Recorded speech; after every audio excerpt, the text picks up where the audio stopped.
Okay. Sorry, looks like I'm 1 minute late. Let me know if you guys can hear me.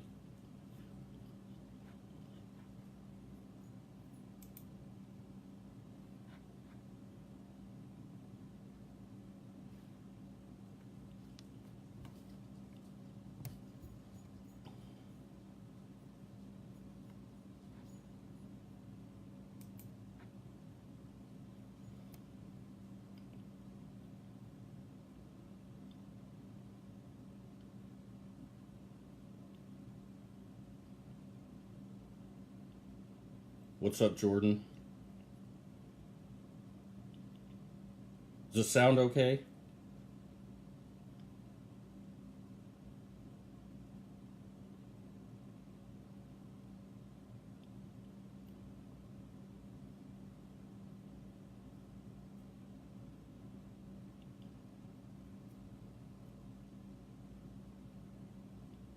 Good, good.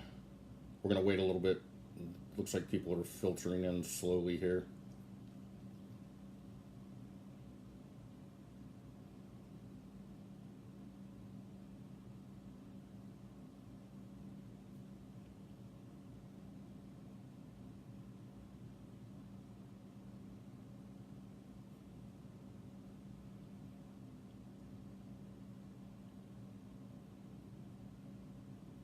What's up, Nat?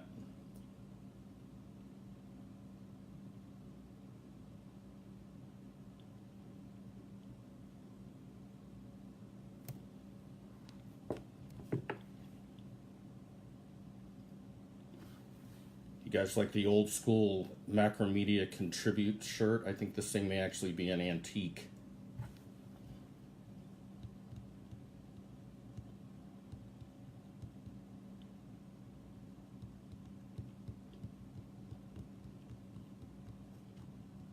It's supposed to be a game changer. It actually kind of fizzled and was not very usable.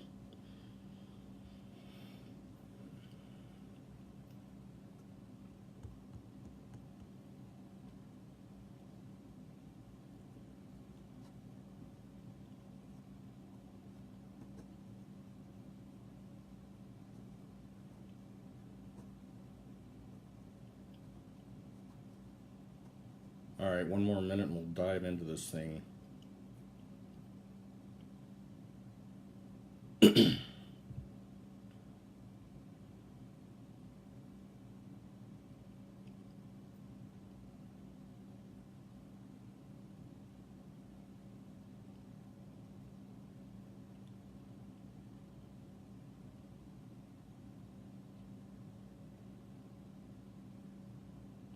I'm gonna wait till 2:05. Let people continue to trickle in here.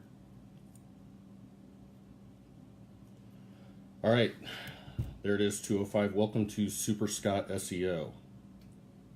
To answer your question about Chris, this is, I think some of you guys figured it out. This was Chris and I were having. Chris is one of my good friends. We talk a lot, and we were playing around with the idea of me taking over the group. Chris is actually on a much needed vacation in New York City right now, so that's why I'm running Superstar SEO. The takeaway on it is, if you guys look at a lot of people online when they're running advertisements and they're running, try and join my group and stuff, a lot of that stuff is so crafted and so planned that it feels a little disingenuous and starts to really just look really like everything is the same. So Chris and I decided, it was actually Chris's suggestion to have a little fun with it and see, just the interest level. So to those of you who think that I actually took over maliciously, that is not the case. It was Chris's idea, and again, just trying to have a little fun with it. So that being said, let's fire away and get this thing going. What's up, Jeff?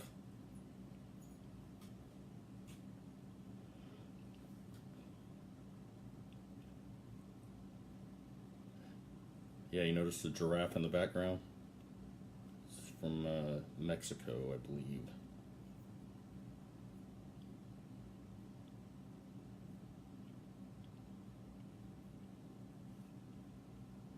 Hey Malik, welcome.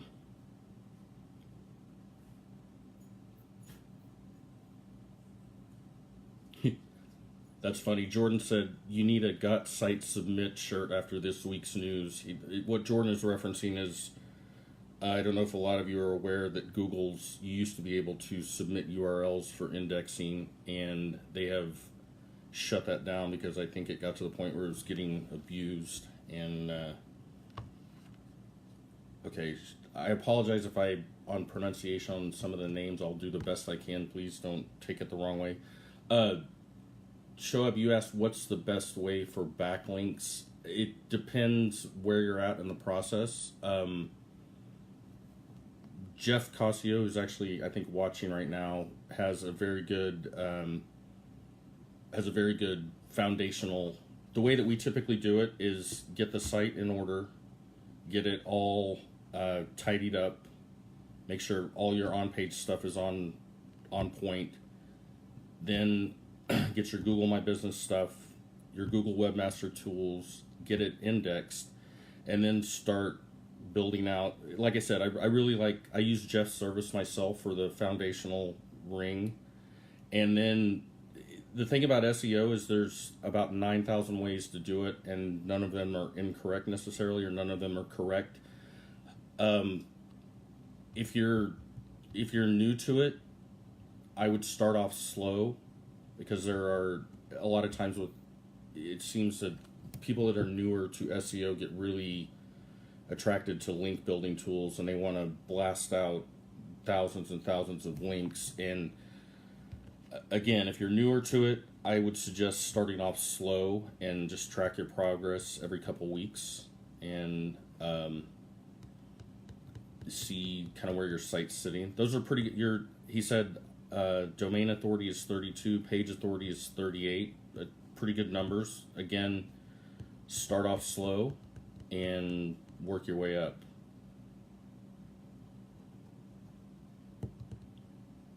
Okay, Malik says, I'm a beginner. Well, the Superstar Academy is an awesome place to start to get a good... main thing about SEO is it's really important the strategy is almost more important than the actual execution and the doing part of it, because you need to have a very well thought out strategy and approach, so you're not just, for one, it makes it repeatable, and it also, you're able to track what you're doing. I think I was guilty of this when I first got into it. Hey Brian, what's up? When you first get into it, it feels like you're drinking from the fire hose, and if you can simplify your process down, it makes it repeatable, makes it very easy to scale to where you start to outsource some of the work, so you're not doing it all yourself. Frankie asks, what's your take on pay-per lead or PPL versus client SEO? Hey Chris, the man himself is on. Watch out. My take on the difference between PPL versus client SEO is they both have their ups and downs. We actually use a bit of a combination of both. So we work mainly, I've got a dog that's about to jump on camera here, so just bear with me. With PPL versus SEO, with our companies, we don't ever lump it all, we don't put all the eggs in one basket, because depending on what niche you're working in, you're going to have varied results. The way that we do it, again, I don't know if a lot of you guys know, the main component of my business is dental medical marketing. So that has a very specific thing about it. And what we do is we will start off sometimes with PPL while the SEO is kicking in. Short answer is I wouldn't go one or the other. Find a mix that works for your niche. With us, we start off pretty hard with the PPL, and as the SEO kicks in, the PPL kind of backs off, and you hit a tipping point. Okay, frequency. He said, I know that lengthy blog posts are good for SEO, but I have a programming niche blog where I write tutorial with a few lines of code. There's no scope to increase the length of my posts. I can hardly write 300 to 400 words in a post. Will I still be able to rank on Google? In this situation, if I don't know necessarily why you're limited, but if you are hitting these limitations, particularly with software, this is a situation where YouTube is really valuable if you're trying to show somebody how to program a particular set of code and do a bit of an over-the-shoulder type thing. Because me personally, like, this isn't a coding example, but if your dishwasher's clogged, the first thing I do is jump on YouTube. YouTube is one of the biggest points of it is how do I do X? So if you're, how do I program a SQL database? If that's the type of thing you're doing, over the shoulder YouTube video is an excellent choice there, and YouTube's a little bit easier to rank on, so that would help out. Okay. Recently, Fiverr has deleted my 7-year-old ID for no reason. I already completed more than 25,000 orders, so now I'm rebuilding myself on my own and realize I should have... Whoops, I'm sorry, that comment went... Sorry. Bear with me here. The comments are coming in pretty quick. I'm rebuilding myself on my own. I realized I should have before. Chris has a marketplace that I'm actually a seller on myself. I'm really impressed with it. It's Legiit if you're not familiar with it. So you're more than welcome. We actually invite you to pull your stuff over from Fiverr to Legiit. Jordan asks, what kind of HIPAA issues do you have, if any? There are issues with particularly with the downloadable forms on most medical websites. You need to be really careful, and this is going to be a very dental specific answer.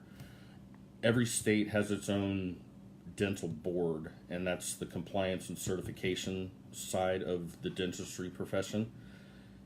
The dentist, when you're working with the client and they are in the medical space, you always want to get an email sign off. Hey, is this form compliant per HIPAA's requirements? A lot of times what's up, Angel?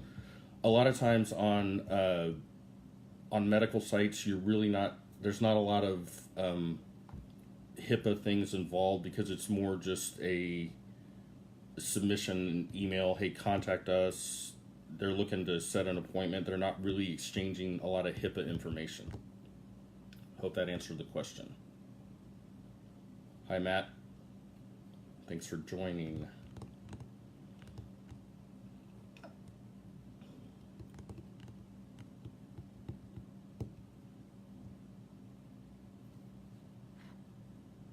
Looks like people are still trickling in here.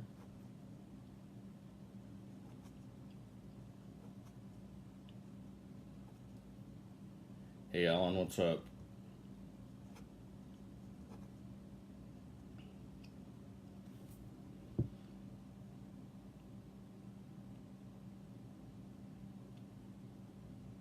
Hey, Earl, how are you?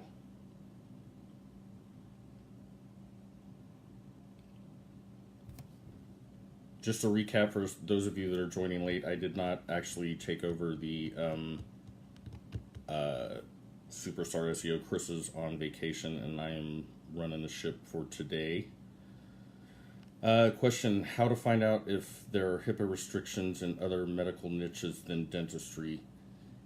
In that case, my default answer on this is always going to be, this is the doctor, or most doctors have a practice manager that is essentially their right-hand person. They're going to know all of the ins and outs of what the HIPAA privacy requirements, accessibility. That's starting to be a bit of a thing on some of the websites where ADA compliance for Americans with Disability Act. Most medical niches are going to have some HIPAA requirement, and some of them may go further and have an additional layer of privacy or patient protection. Always err on the caution side, and the doctor, again, I said this earlier for those of you who may be joining a little bit late, I would always check with the doctor, make sure that they get sign off, because ultimately it's their practice. They are the ones responsible, and you don't want to throw something up on the website and get them in trouble, because then you've got a fine, you've got some licensure concerns, and you've got a really pissed off dentist. So Frankie asks, do you have any advice for someone in the towing niche? I know you do dentists, but maybe you know anyone or have any advice where it's lower cost per lead but larger volume of calls. Yeah, towing and service industry is really a pretty competitive niche in a lot of ways, and we actually got out of it for the reason that you're talking about, where it's you get into a race sometimes it's a race to the bottom. Sometimes you've got a little guy that's trying to spend with a bigger corporate towing thing or corporate plumbing. The main thing is you can never outspend an organic ranking. So I'd really concentrate on your social stuff, making sure your website's ranking well, and then look and see if supplementing that with paid advertising would help. Okay. Hey Scott, I work in the dental niche. I would also like to do some content marketing with videos, etc. Should I be targeting dentists to demonstrate my competence, or marketers to show them how niche marketing works? Example given: 5 ways to get new leads from Google versus 5 ways to get your patient to your dental practice. I would do a little bit of both, because you always want to, ultimately, anybody that's in the medical space they need new patients. That's the lifeblood of the practice, is a continual influx of new patients.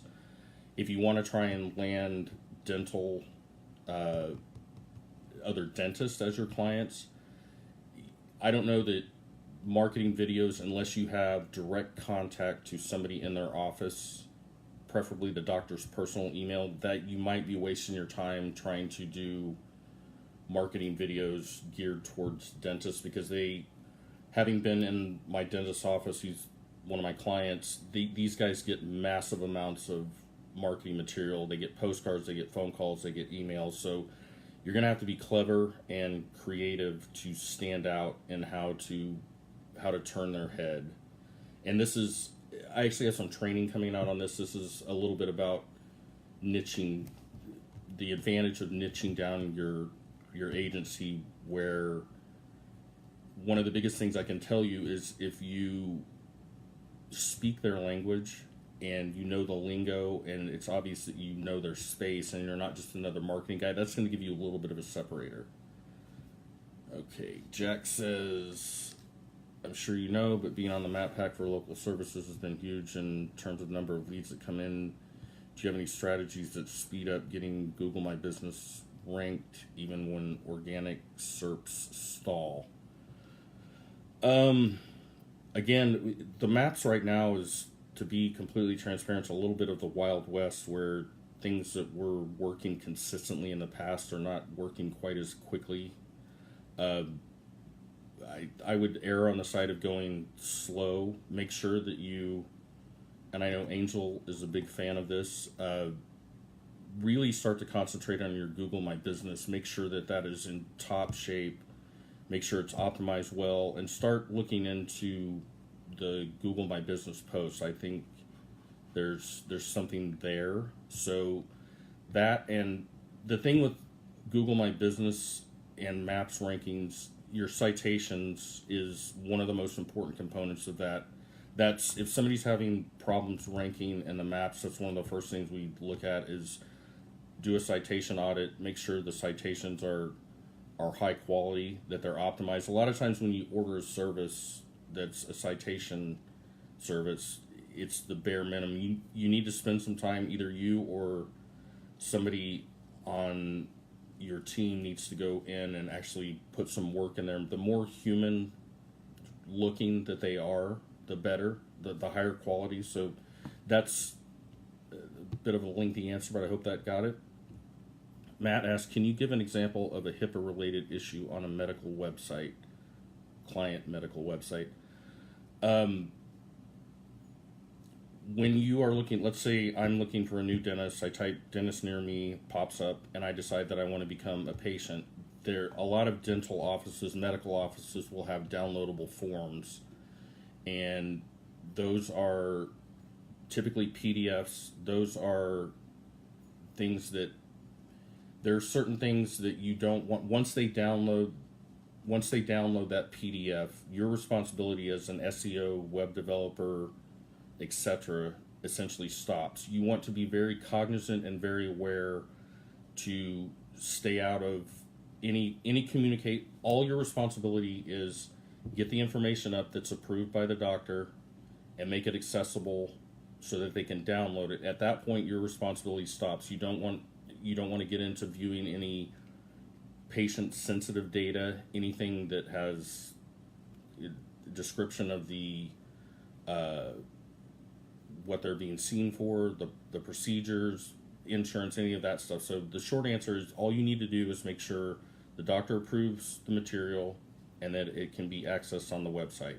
This is a little bit of a tangent, but this is also very important if you're managing reviews for a medical practice and somebody a patient logs on and writes a review and says, Dr. Smith did a root canal on such and such thing and I have all of these issues going on. If you are responsible for responding as the practice, you need to have a very specific, crafted, and even attorney approved response, because that's where some of the HIPAA violations can happen in reviews. I don't think a lot of people think about that, but it needs to be a very generic, canned response. Have an attorney look over it to make sure that what you're responding back as the practice is compliant. I have another question about using paid ads to sell leads to dentists. What's the average PPC cost, and should I expect, and how much would you sell the leads for? That, I hate to do this, but it depends. It's going to depend. A dentist in middle of the nowhere Oklahoma versus an inner city New York City guy is a different spend. If you're doing general dentistry versus implant dentistry, that's a different spend point on it.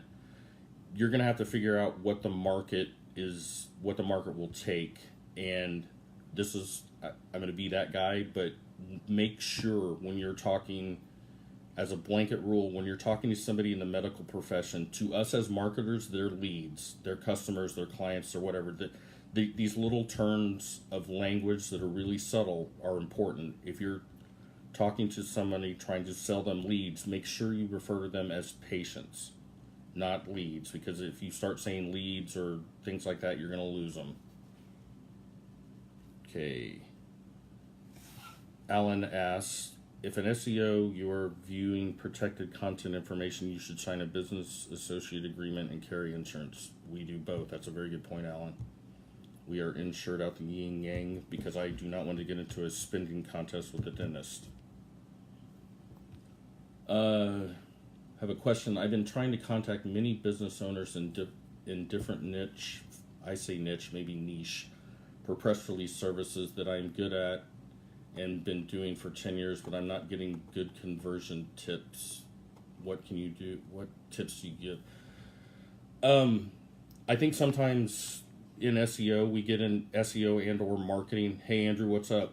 I think we get into the technical description of, I have X service, I have this, I can rank you SEO, and you start using a lot of industry jargon. The easiest way to get your foot in the door and start having the conversation is always loop it back to the business value. I have a service that can get your brand, your company, your practice more visibility, more customers, patients, clients, etc. Come at it that way, and not, if you're pitching it as a press release, it may not make, you might as well be speaking Greek to them. So you need to always loop it back to the business value of what your service does to increase their business, help them grow their business.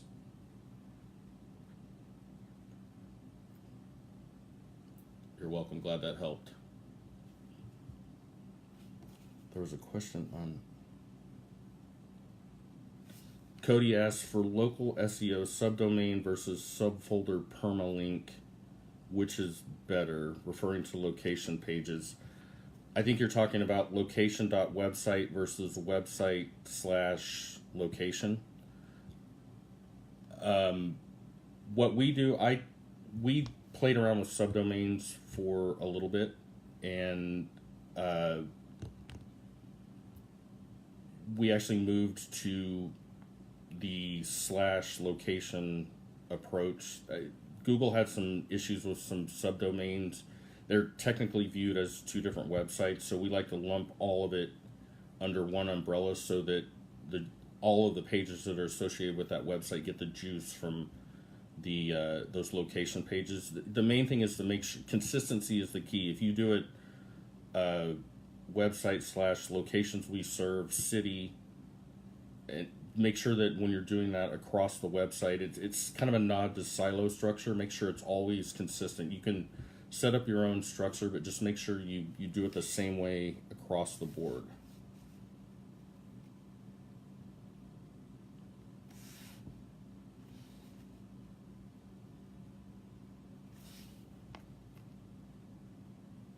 Okay, Jamie said, if your talk on SEO, on agency SEO, I saw this video randomly. Okay. Yeah, Rocky said, I think Web 2.0's ruined subdomains. I think there was that, and there was a lot of guys were taking a subdomain and just blasting it with links, and Google decided to, I've always, hey Tom and well, how are you?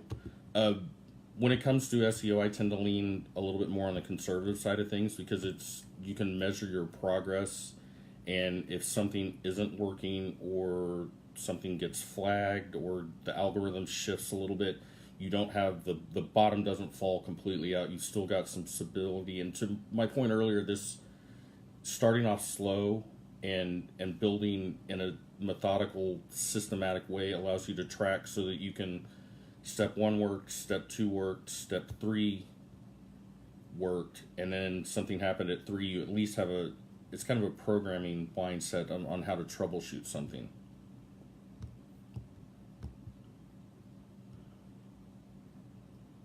Jeff says, Cody, keep in mind a subdomain is looked at in the eyes as a separate domain.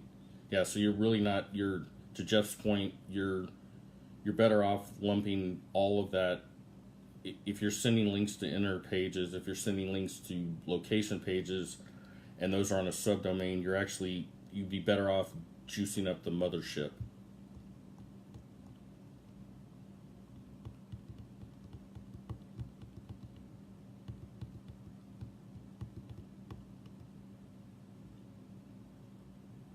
Jamie said, is your talk just on agency SEO? It's an Ask Me Anything, and I will do my best to answer the question. Marketing, strategy, client, dealing with clients, any of that's all fair game.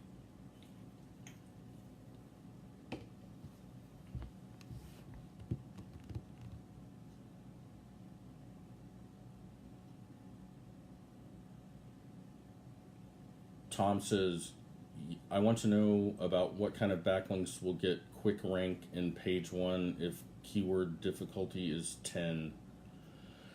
That's kind of how long is a piece of string. It depends on that. Your difficulty is up there a bit, and what I typically do, and the guys who trained me and the guys that I follow and respect their opinion, one of the best things you can do as an SEO is when you get into a niche and a client hires you to rank their website, go look at the top 3 to 5, before you do anything, go look at the top 3 to 5 results that are ranking number 1. Look at I'm a big on-page guy. I believe really highly in the power of on-page SEO. So look at before you get to links, look at the first 3 to 5 websites that aren't things like Yelp or Home Advisor or the first 3 to 5 actual business websites that are ranking well. Look at their site structure, look at things like their keyword saturation, and those guys are ranking well for a reason, and emulate what you're doing, what they're doing on their page. Try and emulate that's the keyword saturation, how they're using their H1 tags, how their site's structured, and then start looking at the backlink profiles. And a lot of times what I start off with is go look at their citations and see if they're on yp.com, or if they're on Yelp, or if they're on any industry specific websites. Go try and get a link there. It's free. All it's going to cost you is your time. Just go fill it out. Make sure you do it. Don't half-ass your citations. I know it's kind of hard to do from a time perspective sometimes, but then when you got all of that in place, make sure that goes back to your linking strategy. See what's working in that. Maybe it's a PBN, maybe it's your own kind of Web 2.0 ring. It's going to be, it requires research on your end to figure out what's working in that niche. Somebody asked, is SEO dead? I would argue no, because myself and several of the guys are on the call with us here, and some of the ladies as well, make a pretty good living doing it. But this is another thing that this is not necessarily related to SEO, but this is just more what we have found as far as words that you're using when you're talking to potential clients. If I walk into a meeting with a new potential dental client and I drop the word SEO, he's already got the wall up, because more than likely they've been burned by SEO before. So you may be using SEO to grow their business. I prefer the term digital marketing, and talking about it and looping it back to the business value. What I do is help you make money online. What I do is help build your brand online. What I do is help you build build up your patient base, get more people through the door. The fact that you do that through SEO is, you really don't need to talk about it. So a little tangent there, but hope that helps. Okay. Oops, sorry, having a hard time. I have a follow-up with a dental client where I did a cold walk-in and spoke to the office manager. We had a really good connection. We mostly talked about pizza, because I also own a pizza joint. What should I be focusing on the next meeting? We have had great success doing this. This is what we do after the chit chat and the hey, how you doing is all over, is look them dead square in the eyes and say, what can I help you with? And shut up. They will tell you their pain points. They will explain explicitly what, more than likely they've been burned by another marketing ad agency, fill in the blank. So you're gonna have to listen. The key component is listen to, don't talk over them. Let them explain their pain points, and they may go for a while and just nod and smile and go, yeah, I get it. I know that's frustrating. Be sympathetic. And then what that does is they feel like they're being heard, which is important. And secondly, you may have a notion in your head of what is going to fix this business. And if you come in with preconceived things, you're going to end up trying to sell them something they don't want or they don't need. So it's really important to listen. Okay. Will citations have any benefit if you do not have a map listing? Let's say servicebusiness.com/Miami, servicebusiness.com/NYC. Will building citations to these separate pages with local addresses be effective? Yeah, it's surprisingly effective, and you can actually go. What we do is we build citations to the main mother site, and as that starts to get visibility, then we will actually build citations to the location pages as well. So you've got a mix of citations going on there. Citations are never, this is my personal opinion, citations are never a bad thing. And I keep hammering this point, but the better you do on your citations, the more effective they're going to be. They're also going to have, if some of the citation companies like brownbook.net, as an example, will occasionally do a human audit, and if you've got a bunch of crappy spun stuff in there, you might lose that citation, and that leads to losing some of the link juice you're getting from that. So invest with one of my companies. I have not touched the citations in probably 6 months because they were done right the first time, and they have some staying power to them. Okay.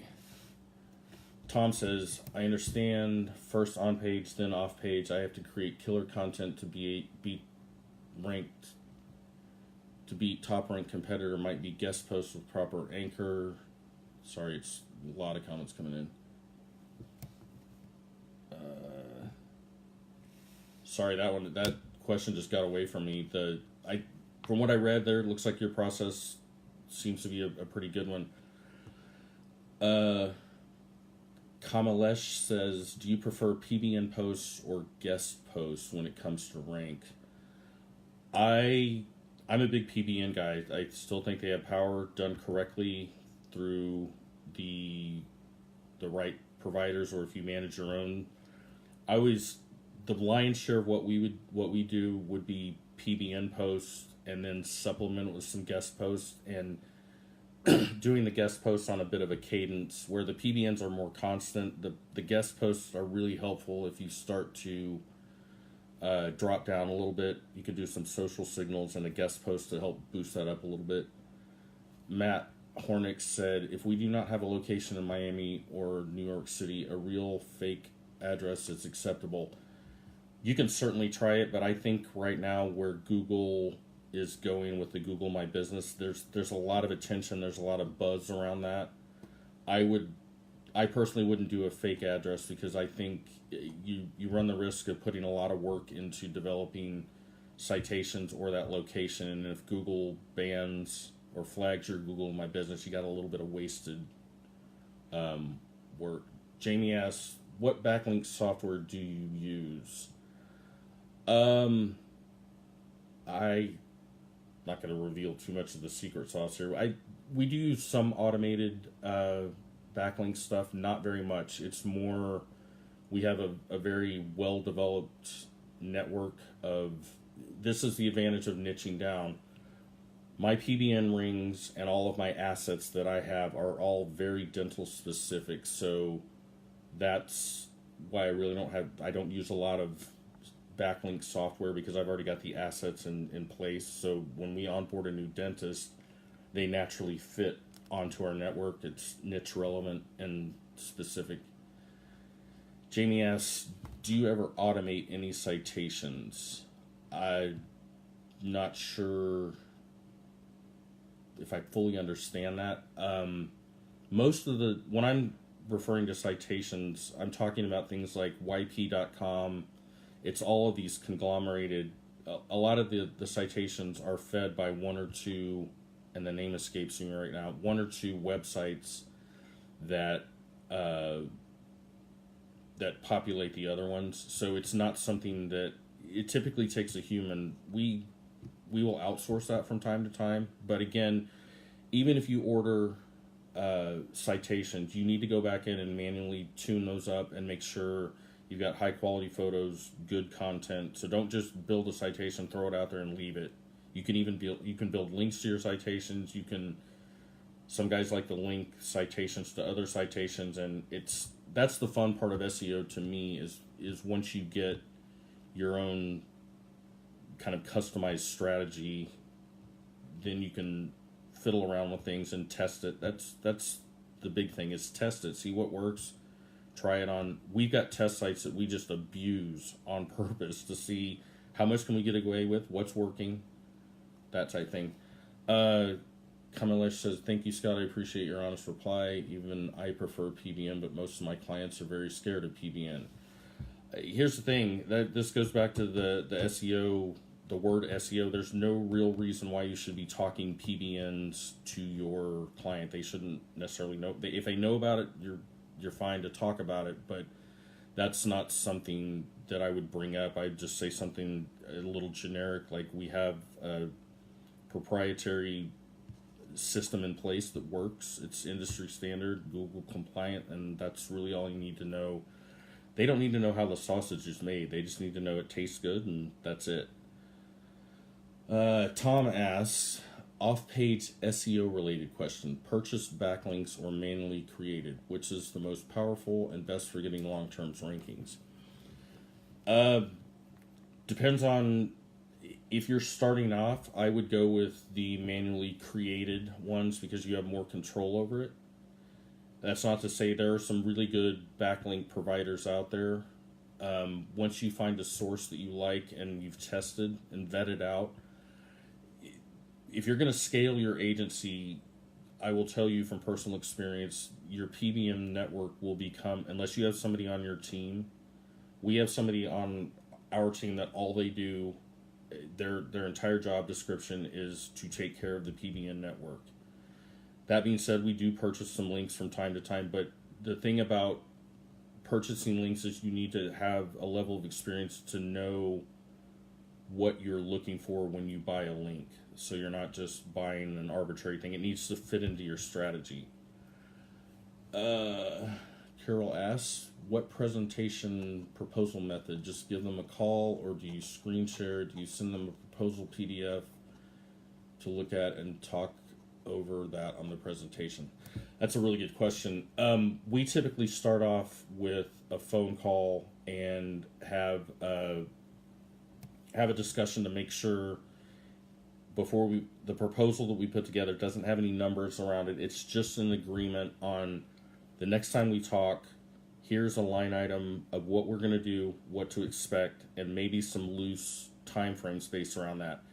And what we will do is set up a screen. I like being on the phone. I like the screen shares, and we will set a meeting. Like if it's at 2:00 on a Thursday, we will email out the proposal PDF about 1:30 or so they have a time to look at it, but they don't have time to go through, because we have proposal software. We use Better Proposals. I am a big fan of it because you can track when it's been opened, how long they looked at it, and you can also track in a heat map sensibility where they went on the proposal. 90% of the people, they get the proposal and the first thing they do is scroll down to the price. So that's why we don't really talk prices on that initial proposal. It's more, here's the scope of work, expectations, time frames, and then we talk to them on the phone to make sure before we put numbers around it that everybody's in agreement. I hope that helps. Jamie Edwards said, what audit software do you use? I find info that Cora gives me is incredibly hard to understand, and I have a little idea for what I need to do. Yeah, Jamie, Cora is really, really powerful. You're swimming in the deep end of the pool there, so you might reach out to somebody who's got a little bit more experience with Cora, or if you're buying a Cora audit from somebody, ask him. I'm a big fan of Sitebulb. I use it. It's got a nice visual display where it gives you pie charts of if you've got a bunch of broken links or things like that. I'm a really big fan of Sitebulb. Alan asks, what are your thoughts on purchasing expired or expiring domains, making PBNs of... Sorry, it jumped on me. Bear with me here, guys.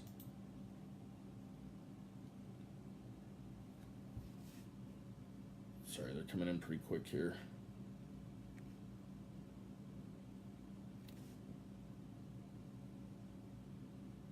Bear with me.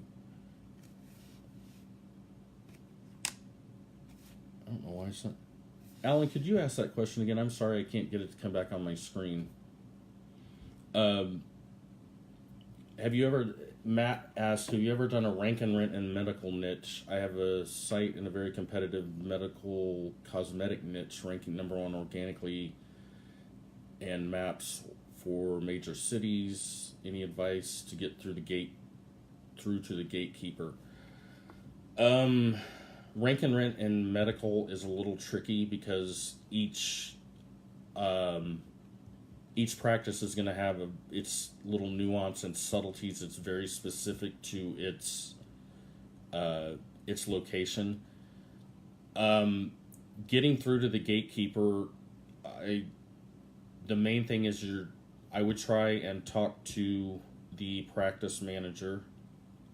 It's going to take some creativity I have an advantage in that I have a practicing dentist on my team. So when he calls and says, he says, "Hey, this is Dr. So-and-so. I'd like to talk with the doctor," I get a phone call back. If you're walking in off the street, the best thing you can do is come up with a creative way to make friends with the practice manager, get them on your side, and then it's going to be a long play. A lot of times in medical, these guys are so busy that it may legitimately take 3 months just to get a meeting with them. So be patient and understand that they're very, very busy. What are your thoughts on crowdsearch.me for ranking local sites and videos? I've heard very mixed results. Complete transparency, I was using it pretty heavily when I first got into it a couple years ago. We turned it off as a test, and I have not turned it back on. It may be, I don't know that they've made any updates to that software yet. I wouldn't do it. That would be my thought on it. Hey, Earl, thanks for jumping in. I appreciate it. Alan, like I said, I know you had a question. I can't seem to get it to come back up. So if you could retype that, I apologize. See if I can answer your question. Alan said, what are your thoughts on using expired or expiring domains as PBNs, specifically in a dental niche, using other practice domains which were never renewed, provided, of course, they've not been spammed to death? The idea is to get other practices providing backlinks. Hold on, digest. If it has the brand name of another practice, I would not do it. Like if it's Dr. So-and-so and they've got a bit of an intellectual property associated with it. If it's an exact match thing, it's something like Dental Implants Kansas City or something like that, I would absolutely use it, because you've already got, as long as it's a clean domain, hasn't been spammed, I would build that up and absolutely throw that in the network. We've got one or two of those that are helping some of our location-specific ranks. Jamie asks, have you ever used micro workers to rank a site like CrowdSearch? I answered that a minute. I tried to answer that with the micro workers. I think at one point it did have it was relevant. I don't know that I think my personal thought is that I think Google has figured that out, unless somebody has gotten to the point where they can really mask where these micro workers are coming from, because it doesn't make sense for somebody from the Philippines to be clicking on a website in Wisconsin.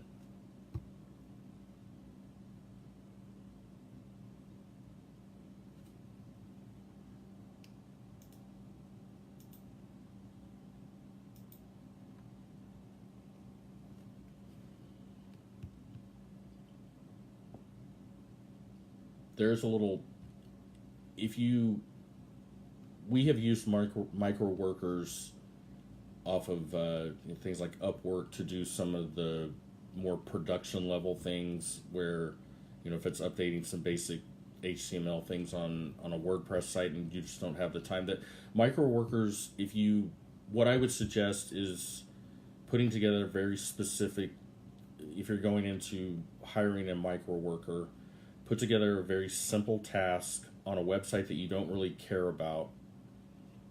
Jamie, there's tons of them. The Philippines seems to be pretty big. I think we actually have some guys in Mexico that work on some of our dental practice websites. Actually have a Spanish language version, so we use them for native tongue translation.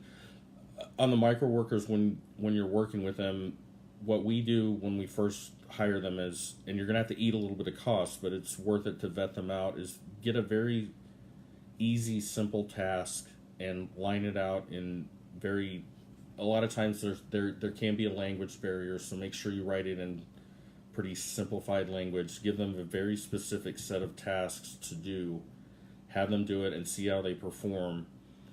The other thing, and this is a longer term play, once you have somebody that has proven to be a quality asset to your team, particularly if you're using somebody in a less than developed country, you need to line out things for them that they can do if they lose power or if they lose internet connection, because a lot of times in the tropics, we've got a guy in Costa Rica that it's not unusual for the power to go out once or twice a week. And if you're relying on them for deliverable work and they don't have things that they can do offline where they can download part of a website and then work on it, and then when they do get connectivity back, they can upload it back to the website. You don't want to hinge a lot of your business on a micro worker. They're just a supplement to add efficiency to your team.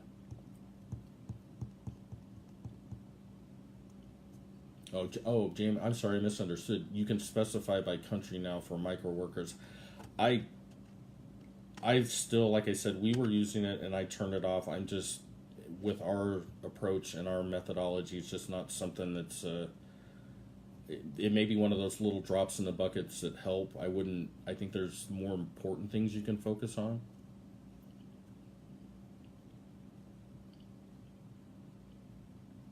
Jamie said, yeah, I've had a few blackouts with my VAs. Good idea about setting up work for offline time.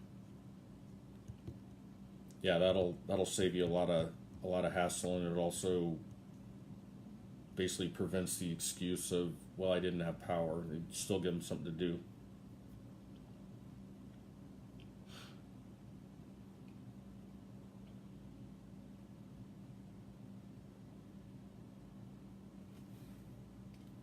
Time for a drink break.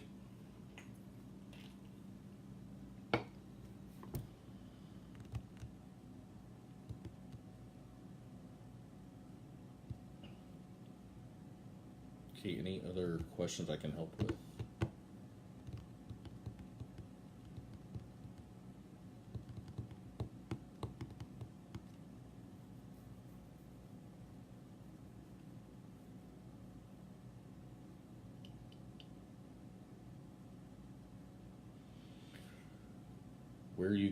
Where do you guys hire VA?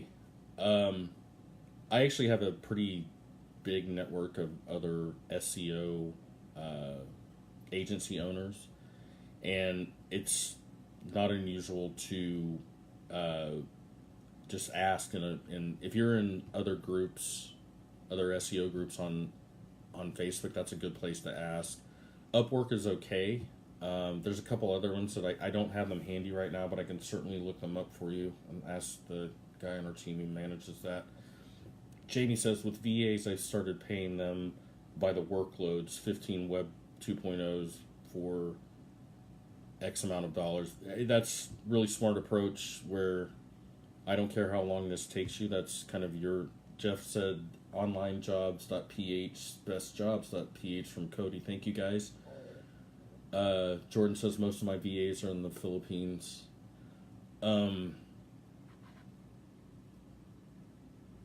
Tommy asks recommendations on where to find a tech PNB. I'm guessing you meant PBN there. I don't know, right? I would find a preferred link provider that you like. I don't really want to endorse anybody. There's a lot of good stuff on Legiit. Jeff Casio is actually on this call as well. He's a good one to start with your foundational stuff. And there are some really good, I don't want to call one person out versus another person on Legiit, but that's where I would start. Kamalesh says try blackhatworld.com. I wouldn't, just my take on it, I don't know that I would go with the Black Hat world, particularly if you're dealing with client stuff. Maybe doing something on affiliate might work there. Always test out your VAs on a property that does not matter if it gets penalized, hacked, broken, whatever. You want that to be. That's another reason why we have a pretty big stable of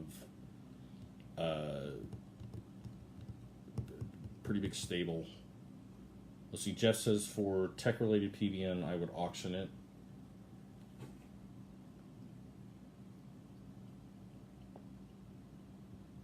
Oh, I lost my train of thought there on that. We have a stable of test websites for the purpose of testing tactics, testing updates to WordPress on a particular theme, we tend to use the same theme for consistency, and it also is a good spot to allow your VA access and see what level of work they're putting out. If you're really anal retentive, there is screen recording software, so if you want to get down that granular and track what they're doing at that point, though, there's stuff out there that you can do that. I personally don't. It's more about interviewing them at the beginning, vetting them out, and then I just let them do what they do.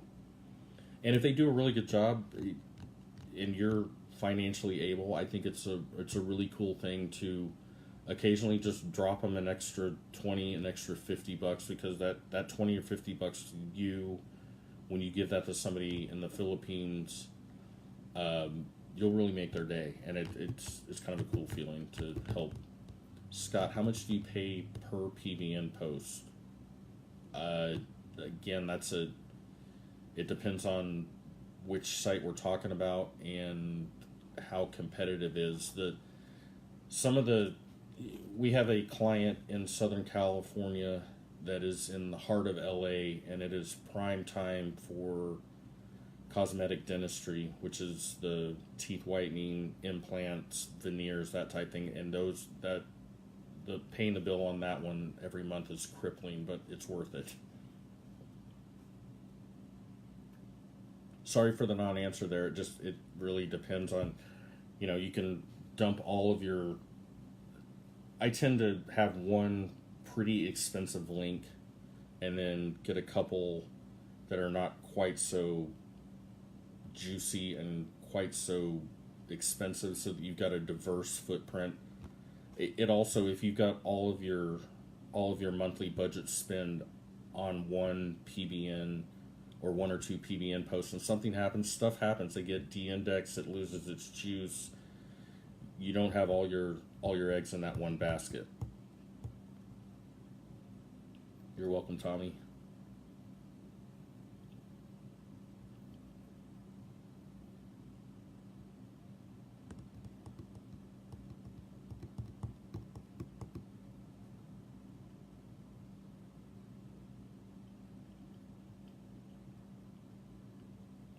Getting almost at an hour. Good stuff so far, guys. Thanks for the activity. Hasn't been too much of Scott sitting here waiting for a question to come in, so thank you.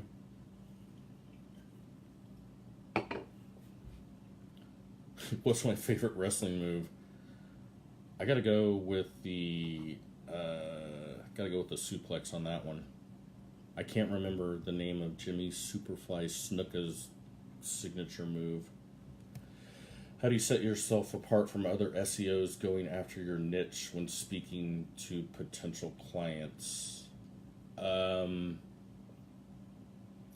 think a lot of it is we just don't really use the word SEO. It's more about online marketing. We show the results, and particularly in dental, this is, again, I've got some training that we're going to be putting out here very, very shortly on this, where this is the advantage of niching down. If an average marketer walks in and says, "Hey doctor, I want to make your clinic really busy with a lot of clients," versus if I walk in and say, "Hey doctor, I understand that you need more patients for your practice. Do you have a specialist like an endodontist or a prosthodontist on staff that specializes in dentures and implants?" You see the difference? I walk in and I'm automatically the expert. So I think that's putting in the time to learn the lingo, learn the culture of what their business is about, will really help you separate. I hope that helped. Jamie asked, do you ever do dental SEO work in the UK? I have not, but I certainly entertain taking on a British dental client. How much are, okay, Masud, sorry if I mispronounce names, gotta do the best I can here. Masud Pilot asks, how much articles I have to put on Amazon affiliate blog? Can you explain about that? I'm not sure I really understand the question. I'm going to go back to my generic SEO answer here. I would look at if there's an affiliate blog that is doing particularly well I would look at what they're doing, and without copying or ripping it off verbatim, I would emulate a lot of what they're doing because it's successful for a reason. Affiliate's a little different because they're a lot less visible than a traditional client SEO site where you're going to have to do some work to really search out your competition versus what all the other dental websites are doing because your dentist plus city is going to bring up your competition. With affiliate, it's a little different because the affiliate guys, I'm not an affiliate guy. We did it for a little bit with a cat odor eliminator product, but we got out of that. The affiliate guys tend to be really good at hiding their feeder sites or their actual affiliate blog that's leading to Amazon, and it's going to be a lot harder to do competitive analysis, particularly because they are also more than likely doing some sort of paid component to get the traffic to their site. I hope that was close.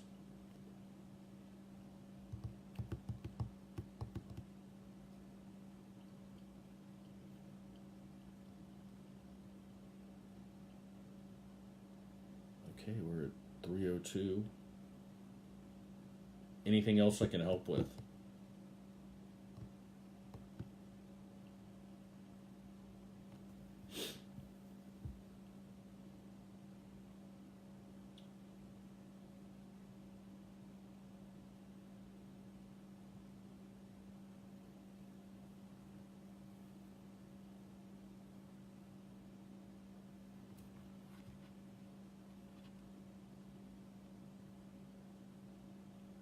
Okay, we're going to give it 2 more minutes, and looks like the questions have kind of died down a bit, so we'll go about 2 more minutes, and I will hand the throne back to Mr. Chris Walker, and we'll shut down Super Scott SEO.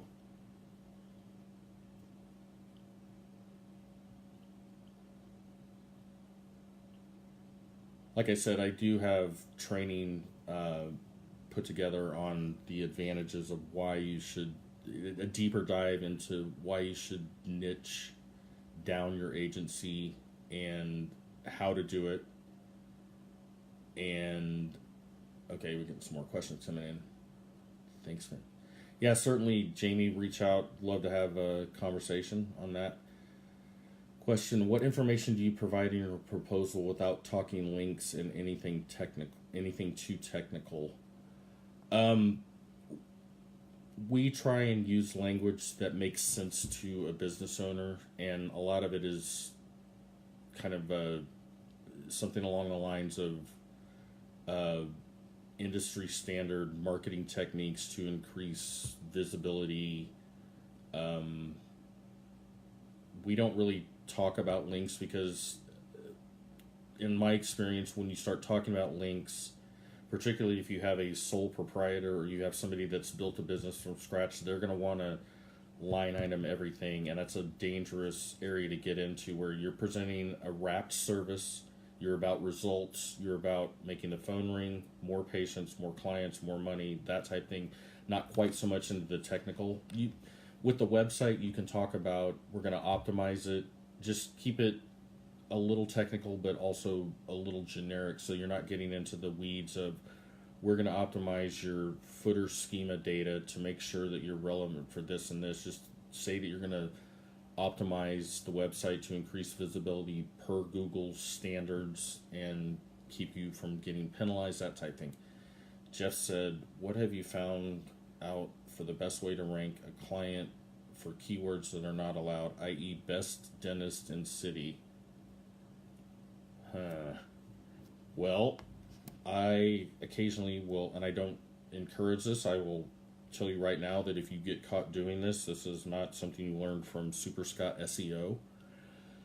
Don't really do it on page where it's visible to anything through navigation. You can do a page that is not accessible via standard navigation tricks or standard navigation paths that will, however, show up in the index. So you need to be very aware that if you put that on a page and you get dinged, that is completely on you. The other thing you can do, and again, I am throwing this out not as a not as something I would necessarily encourage, because if you get caught, this is on you. All of the legal ramifications. You can sometimes hide things like that in your image descriptions, like your metadata. So just be very, very careful and don't do it.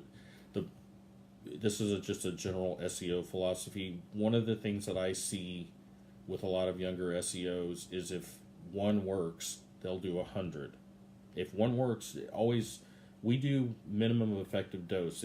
If it takes 2 links to outrank somebody, I'm done. I will sit there at 2 links and just audit and watch the competition, because if I have 10 links in my quiver and it only takes 2 to outrank you, what I do is I will hold on to the rest of that juice, because it gives you the ability to, if they start pushing back, and they will at some point, you're going to have to react. And if you've blown your entire load on all of your links, you're creating more work for yourself.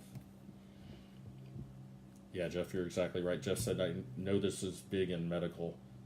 Yeah, medical is extremely competitive in a lot of ways, and dentists in particular can be some pretty cutthroat. Like, they really want to crush the competition, and something with the personality of dentists. They want to be the best and number one and all of that stuff. I think, Jeff, actually in some jurisdictions, best dentist is actually allowed. I know here in Kansas City and in Kansas that best, anything that is superlative is not allowed.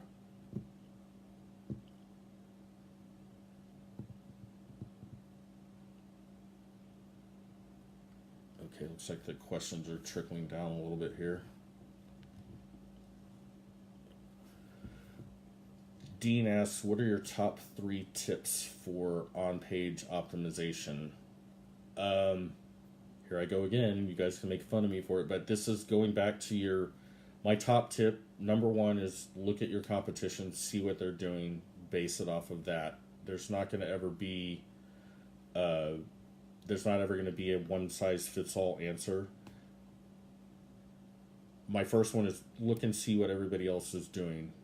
That's a general answer. The second one, to me, what I've seen is the most effective component of that is the keyword saturation. A lot of times, the most egregious thing people do is they will overuse a keyword. They're just hammering it at its exact match.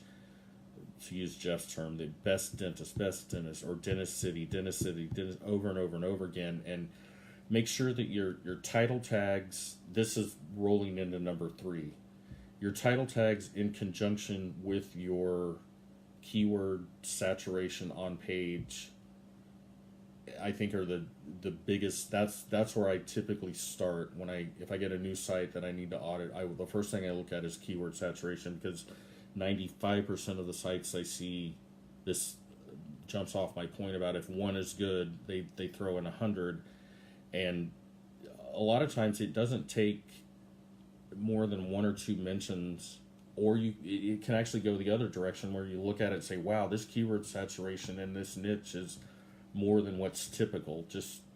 It's a lot of on page is really looking at your competition and being aware of what they're doing. Alan said, don't ever talk to a doctor about SEO. Completely co-sign and agree. The only thing we would like to know is, can you increase my calls?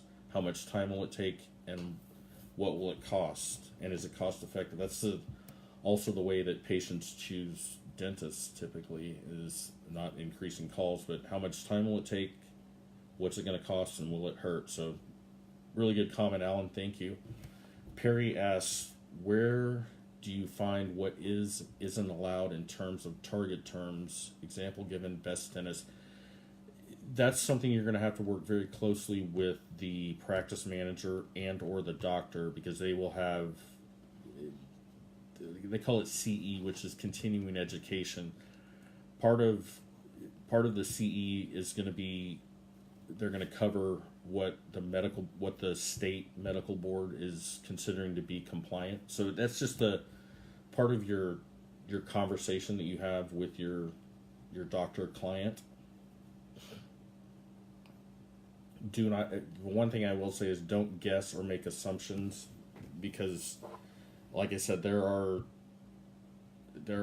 other dentists, other doctors out there that if you're in a competitive niche, they've got people watching what you're doing, and you may only publish something up there for a brief, may only be up there for an hour, but chances are someone has screenshotted that. So you're a slower play, and making sure that we always do email sign-off verification and say, "Dear Dr. So-and-so, we are intending to post this on your website.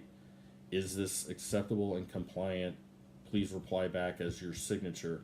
That way you've got a record of it. They've agreed to it. You've made them stop and not just an offhanded phone conversation say, "Yeah, that's fine." You've made them read it, and you've got documented proof in case something is out of line or not compliant. You can always go back and say, "Well, doctor, July 13th, I emailed you.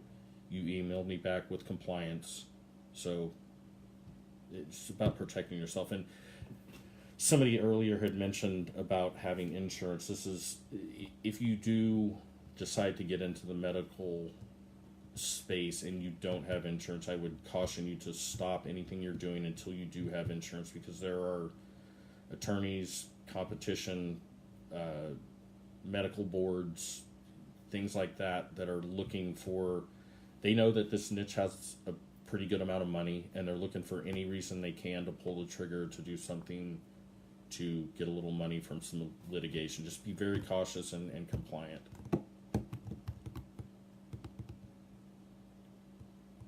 Hope that answered the question there, Perry.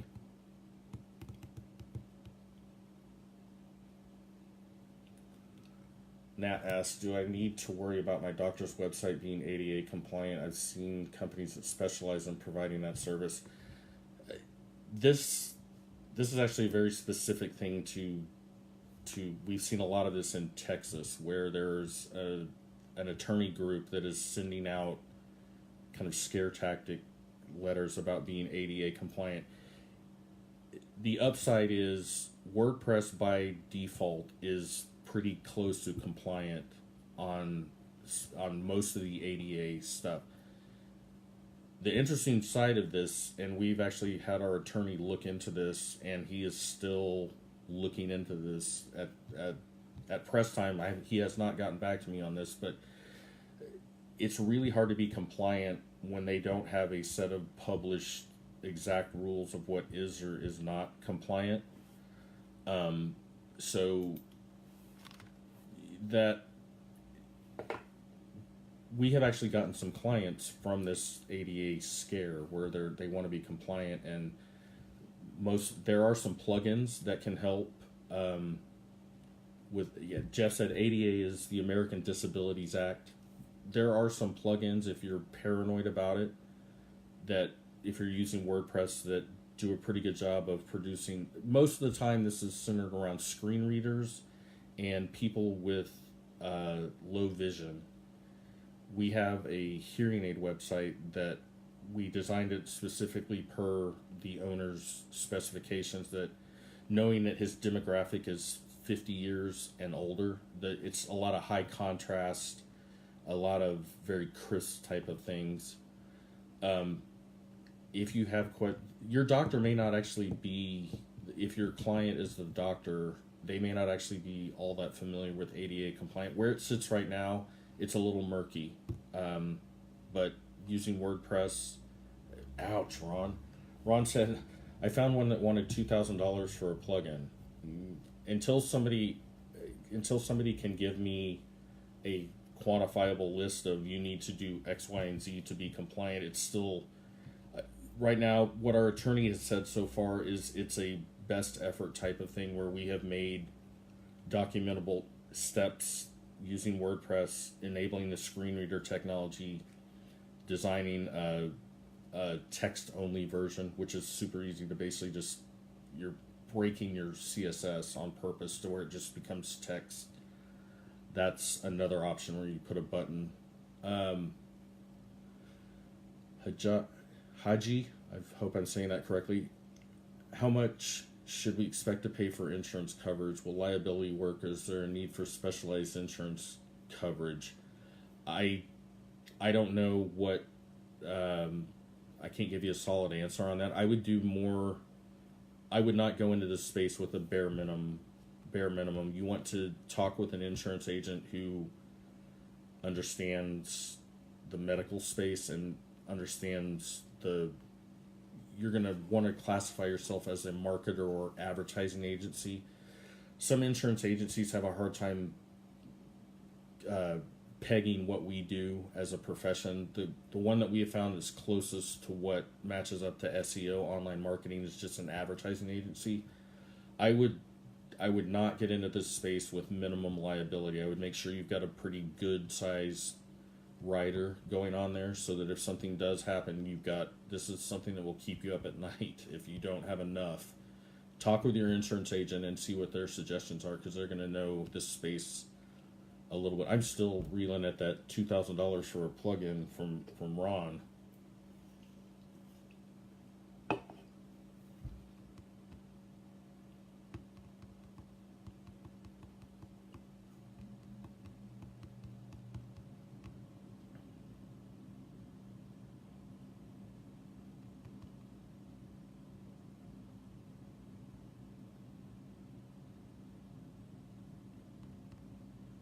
Okay, get a little bit of a lull here. We'll wait a little bit more time here and see if something trickles in.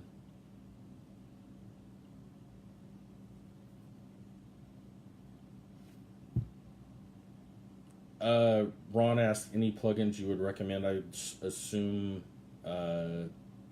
there's one. I don't have it in front of me. I apologize. There's an ADA compliance. I think it's actually for whatever reason, I think they use the word handicap in their plug. It's in the WordPress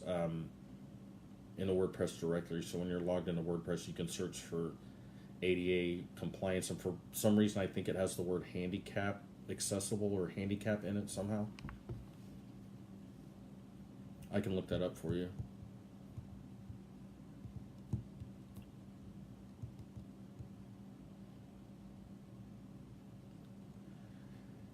This is good advice from Jeff. He says, Haji, find a number you think you will need. For example, 1 million, and then triple it.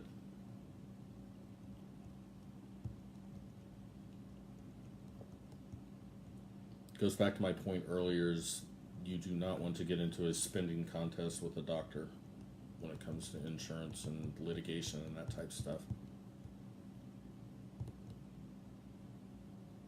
Sure thing, Ron. Took a note.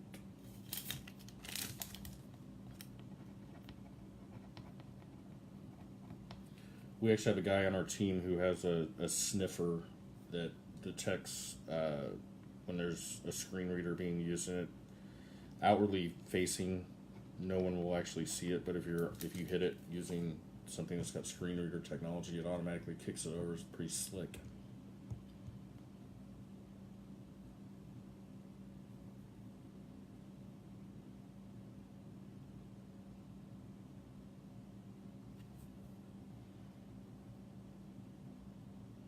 Yeah, Jeff said Scott is in the academy as well. Yeah, I'll get that over to you sometime later after this is over.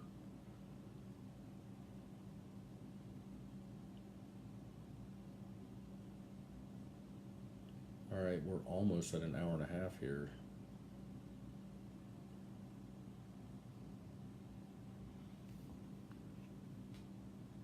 Anything else I can help with? I'll give it about. They're starting to trickle down again.